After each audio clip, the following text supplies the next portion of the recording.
जय Shri Shyam. Welcome back to Kirta family. आज मैं आपके साथ श्रावण मास महात्म अध्याय 27वां सुनाने जा रही हूँ। तो शुरू करते हैं। जय गणेश वंदना से। श्री गणेशाय नमः, जय गुरुदेवाय नमः, हर हर महादेव, ओम नमो भगवते वासुदेवाय। तो इस कथा में बताया गया करक संक्रांति और सिंह संक्रांति में किए जाने वाले कार्य क्या होते हैं। तो ईश्वर बोले, हे सनत कुमार, श्रावण मास में कर्क संक्रांति तथा सिंह संक्रांति आने पर उस समय जो कृत्य किए जाते हैं उन्हें भी मैं आपसे कहता हूँ। कर्क संक्रांति तथा सिंह संक्रांति के बीच की अवधि में सभी नदियाँ रजस्वला रहती हैं, अतः समुद्रगामिनी नदियों को छोड़कर उन सभी में स्नान नहीं करना चाहिए। कुछ ऋषियों ने कहा कि अगस्त्य की उदय पर्यटन ही वे रजस्वला रहती है। जब तक दक्षिण दिशा के आभूषण स्वरूप अगस्त्य उदित नहीं होते तभी तक वे नदियाँ रजस्वला रहती है और अल्प जल वाली कही जाती है। जो नदियाँ पृथ्वी पर ग्रीष्म ऋतु में सूख जाती है, वर्ष काल में जब तक 10 दिन न बीत जाएं तब तक उनमें स्नान नहीं करना चाहिए। जिन नदियों की गति स्वतः 8000 धनुष तक हो तो नहीं हो जाती, तब तक वे नदी शब्द की संज्ञा वाली नहीं होती, अपितु वे गर्त कही जाती है।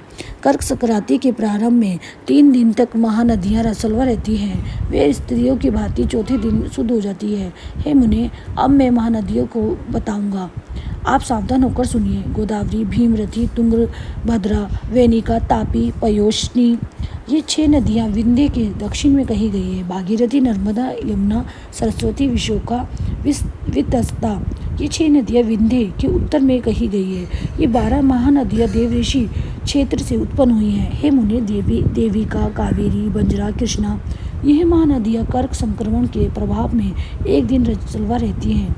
गौतमी नामक नदी कर्क संक्रमण होने पर 3 दिनों तक रजस्वला रहती है। चंद्रभागा, सती, सिंधु, सरयू, नर्मदा, गंगा, यमुना, प्लक्ष, जाला और सरस्वती, ये जो नाद संज्ञा वाली नदियां हैं, वे रजोदोष से युक्त नहीं होती। सोणु, सिंधु, हिरण्य, कोकिल, आहित, गर्गर और शत्रुदु, ये 7 नाद पवित्र कहे गए हैं। धर्म द्रव्यमयी गंगा, पवित्र यमुना तथा सरस्वती, ये नदियाँ गुप्त रजोदोष वाली होती हैं, अतः ये सभी अवस्थाओं में निर्मल रहती हैं। जल का ये रजोदोष नदी तट पर रहने वाले को नहीं होता।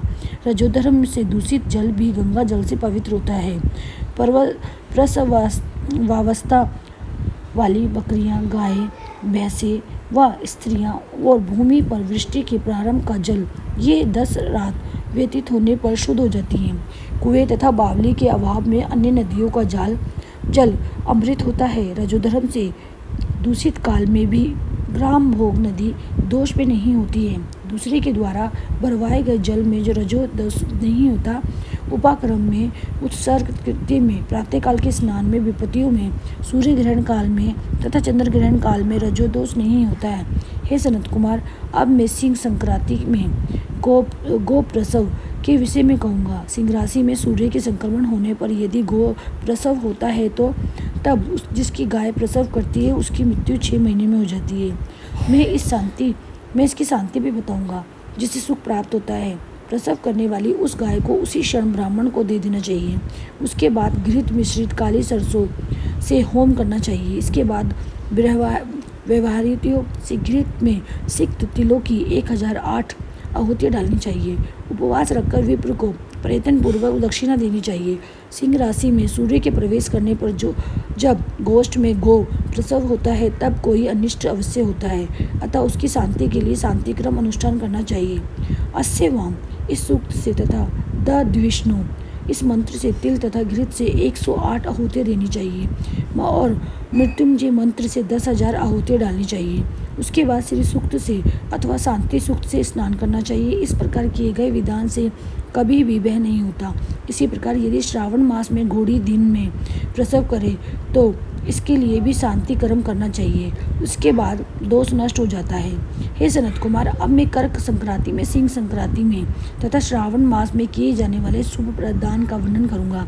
सूर्य की कर्क राशि में स्थित होने पर घृत धेनु का दान तथा सिंह राशि में स्थित होने पर सुवर्ण सहित छत्र का दान श्रेष्ठ कहा जाता है तथा श्रावण मास में दान अति श्रेष्ठ फल देने वाला कहा गया है। भगवान श्रीधर की प्रसन्नता के लिए श्रावण मास में घृत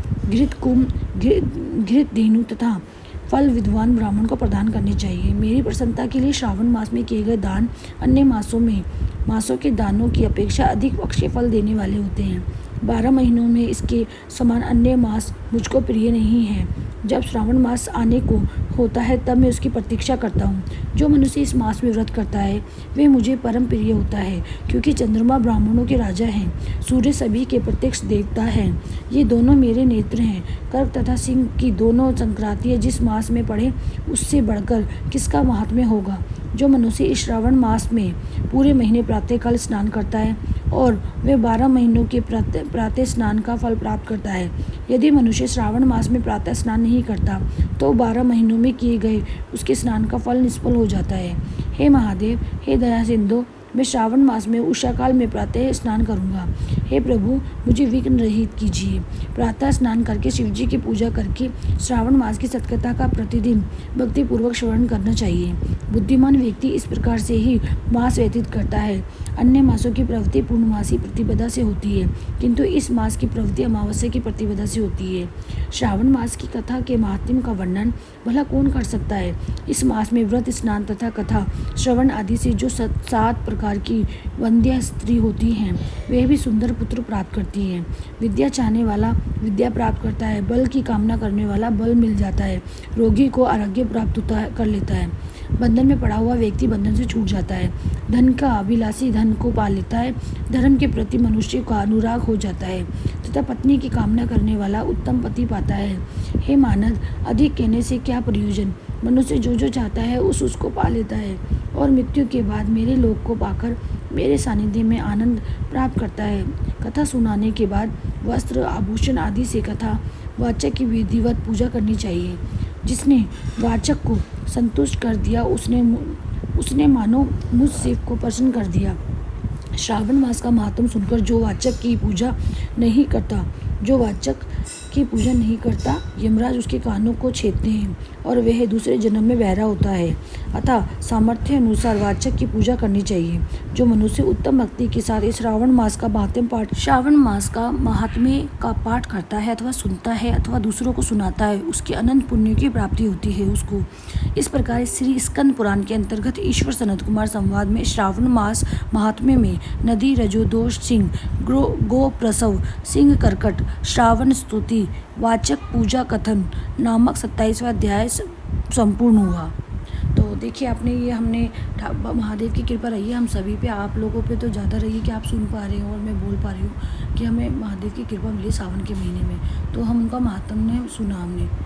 तो इसी तरह से अब जो बचे हुए हैं उनमें हमें अच्छे से ठाकुर जी की और भोले बाबा की पूजा करनी, जिससे हमें और ब्लेसिंग मिले हमारी फैमिली को भी। हर हर महादेव।